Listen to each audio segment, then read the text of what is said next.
Pessoal, não vamos esquecer de acionar o sino.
Bom, o que vocês acabaram de ver foi um dos maiores acidentes da história da Marinha dos Estados Unidos. Eu escrevi um artigo junto com o Albert, tá, no Velho General, que saiu hoje de manhã, onde nós explicamos. Eu vou dar uma palha aí do que aconteceu de maneira bem genérica, para não dar spoiler no artigo, e vocês dão uma olhada lá. Basicamente foi o seguinte: tinha um Phantom sendo manobrado no convés do Forrestal, né? Vocês veem aí no diagrama acima, e um foguete Zuni, tá, subalar, acabou disparando. Tá? Esse foguete atingiu o tanque de um Skyhawk que se encontrava ali próximo. Iniciou um incêndio, havia bombas a bordo também, que eu não vou contar o problema que essas bombas tinham, vocês vão ler, não vou dar spoiler, vocês vão ler o nosso artigo lá no Velho General e vão entender toda a cadeia de eventos que levou a esse que foi um dos maiores desastres da Marinha dos Estados Unidos. Bom, gente, é preciso dizer o seguinte, tá?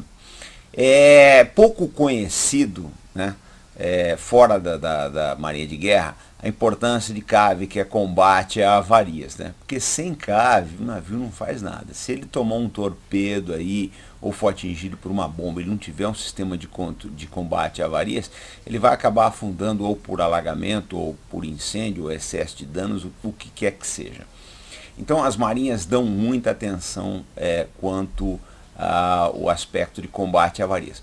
Só que o acidente do Forrestal foi uma coisa assim, vocês vão ler o artigo, vocês vão ver que foi uma conjunção de fatores que foi se somando, a gente chama de teoria do dominó, né, porque não tem uma pedra para parar a queda das outras ali, e tomou proporções catastróficas, como vocês viram no vídeo aí. Então, o que a gente depreende disso tudo? Uma marinha de guerra é uma coisa muito complexa, gente. Vocês veem, foram bombas velhas que acabaram aumentando as proporções do desastre, né? Aí vem aquele pessoal que não sabe o que está falando e diz: ah, o Brasil só tem munição para uma hora de guerra. Acontece, gente, que munição ela tem um prazo de validade e condições especiais de estocagem. Se você quer ter um paiol de bombas, um paiol de mísseis, o que quer que seja, caríssimo. Por quê? Porque tem um padrão ali de higrometria, que é a umidade, tá? De temperatura. Então é uma série de coisas e é caríssimo, tem que ter reforço, ele não pode explodir para o lado, ele geralmente explode para cima.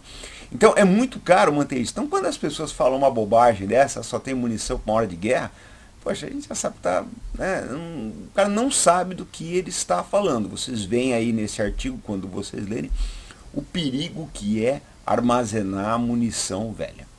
Bom, e a nossa dica de leitura de hoje é Mais um Dia Magnífico no Mar. Tá? Então, em 45 capítulos, o autor disseca a vida a bordo no porta-aviões. Então ele mostra os detalhes, né, algumas que nós não conhecemos, como é que é a cozinha, como é que são as operações, o dia das tripulações, e isso vai enriquecer bastante o conhecimento de vocês.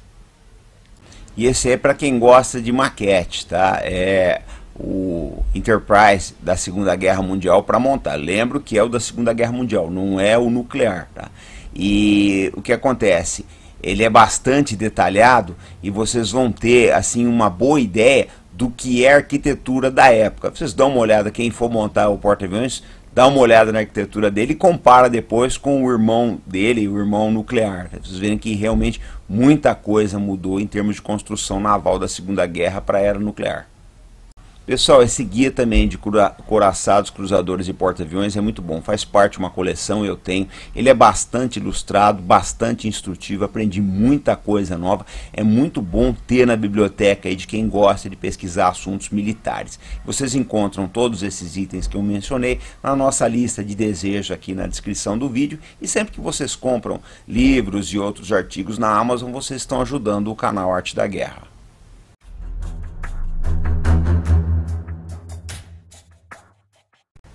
Bom, gente, a nossa tribuna do comandante hoje é sobre alguns atentados que eu vejo a inteligência do espectador na televisão e nas redes sociais, no YouTube também, blogs, etc. Vi uma chamada para um programa que é o seguinte, eles misturam tesouros templários da Idade Média com piratas dos séculos. Dizem uma viagem alucinante, aí nunca acha, fica aquela, vocês já sabem do que eu estou falando. Gente, pelo amor de Deus, isso não ensina nada, em termos de conhecimento, não acrescenta nada para as pessoas, nada, nada. Não gaste seu tempo com isso, vai abrir um livro de história, ou vai ver um documentário melhor, tem aí no canal Smithsonian aí, mas um tempo atrás eu dei umas cacetadas no programa, no canal History aí, deu uma melhorada, agora voltou a piorar. Então vamos escrever para lá e falar, gente, por favor, né, vamos tirar esses programas do ar, não tem condições. Isso não tem condições, o cara fica dragando o pântano, procurando umas coisas lá que nunca acham, sabe? Aí faz umas ligações estapafúrdias aí. Poxa, tem tanta coisa boa para falar, tanta coisa importante, sabe? A história é tão rica, a gente tem tanta coisa para mostrar. Então fujam dessas coisas, pessoal, venham para coisas boas, coisas palpáveis, depoimentos, coisas fundadas em documentos, coisas que mostrem como era a vida das pessoas, por que elas tomaram as decisões, tá? Arquiteturas das decisões, como é que era a conjuntura da época. Eu acho que a televisão, os blogs, os sites e os canais de YouTube, eles têm uma obrigação muito grande de colaborar com a educação. Pelo menos aqui no canal Arte da Guerra, a gente pensa dessa forma. A gente procura aqui no canal Arte da Guerra trazer profissionais, tá? Nós vamos trazer, já trouxemos legionários, trouxemos aviadores, trouxemos o pessoal da Marinha. Agora vamos trazer um operador de forças especiais. Por esses dias aí nós vamos trazer um operador de forças especiais para falar para o canal Arte da Guerra. Então nós procuramos tornar a coisa o mais realista possível, tá? Aqui não tem espaço para fantasia, gente, não tem espaço para esses futurismos, essas coisas que vocês gostam aí, que nem existem ainda. O pessoal não sabe como é que as coisas funcionam. A maior parte nunca tinha ouvido falar de um acidente desse aí. Desconhece os procedimentos que são feitos, tanto para evitá-lo, tá, como para combatê-lo, mas já quer entrar para a faculdade dos conhecimentos aí, achar que entendem de mísseis fotônicos e essas outras coisas maravilhosas.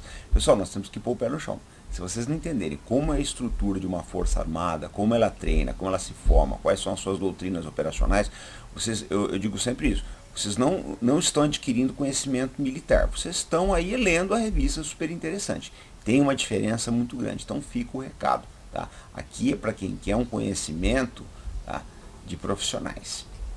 Bom, pessoal, esse foi o vídeo de hoje. Não deixem de ler o artigo do Velho General, ele está pleno de lições para quem quer aprender alguma coisa sobre aviação naval, sobre segurança de voo, sobre manejo de munição, sobre como a Marinha trabalha, como o sistema de cave funciona, um pouco da história da Marinha dos Estados Unidos, tá? Um pouco também da história da Guerra do Vietnã. e como surgiu esse sentimento que está tão arraigado, inclusive na Marinha brasileira, tá? Da importância do combate a avarias. Foi um dos artigos assim que eu mais gostei de fazer. Eu e o Albert trabalhamos muito nesse artigo aí, tá? Ele tem um inglês fora de série, me ajudou a traduzir muita coisa técnica que a gente tinha dificuldade. Aí o Albert, realmente, eu falo sempre o seguinte, ele é muito mais exigente, ele é mais marinha do que a própria marinha, tá? Então esse foi o vídeo de hoje. Nós estamos voltando amanhã, sempre com responsabilidade, compromisso e fé no Brasil, pessoal. Até mais.